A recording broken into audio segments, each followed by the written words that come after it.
Hi, I'm Dave Epstein. Welcome to this edition of Growing Wisdom. I'm here today with my newly found friend, Stephen Hammer, and Stephen is an expert grower of all sorts of plants, including Haworthia. We're going to be talking about Haworthia today. I'm excited to hear a little bit about these. You have an extensive collection, and let's get to it. Well, Haworthias are like miniature aloes. And you all know what aloes are, but they're reduced in size. So here's a 50-year-old Haworthia, which is not very big and will never get very big. On the other hand, it's very beautiful and it has an interesting pattern on the top. People basically grow these for two reasons. One is that they have patterns, and the other is they have interesting colors. Or they have interesting colors and interesting patterns, so you take your pick.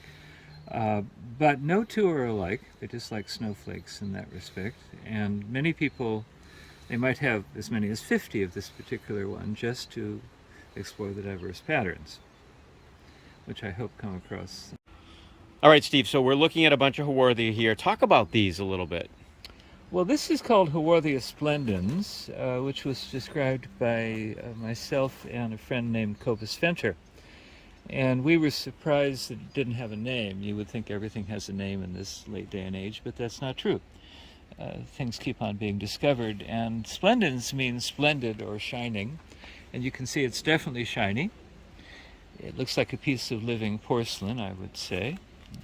Look at the beautiful pinkish color. And there are people who have nothing but collections of Haworthia splendens, maybe 50, maybe 100 of them. They're just obsessed by the shininess. It's very nice. All right, so I've never seen these before, so where do they come from? And if I was lucky enough to grow one of these, how would I care for it?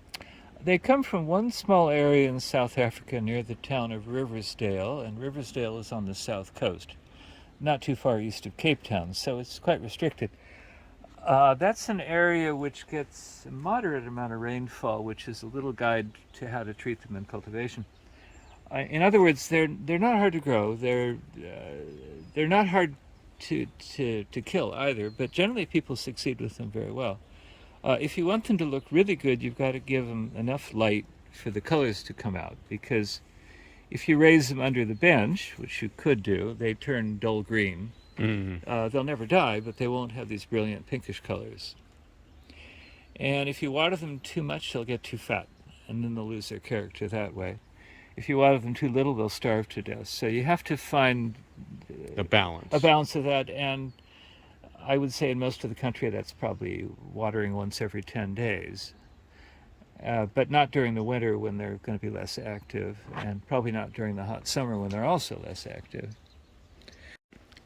So Steve, we've come over to this little area here. You want to show us, it's a little different, but they're still Haworthias, They're right? still Haworthias, but they have a different way of arranging their leaves.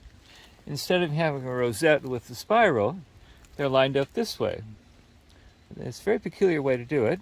And also they're very, very truncated. If you look at the side, see, as if somebody cut them off. Sure. Hence the term truncata. And there are people who collect only this one, partly because they like the architecture, but also because the patterns are very, very interesting. You see the development of white markings and green markings, and the Japanese have taken this to an extraordinary extreme of development, and you can get infinite number of patterns. People get quite obsessed by it.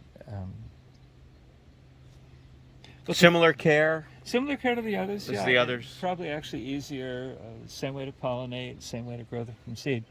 They just have a different leaf arrangement. And I should mention also they have much thicker roots, more like carrots. So you can actually propagate them just by detaching a root and planting the root and having a new plant pop up.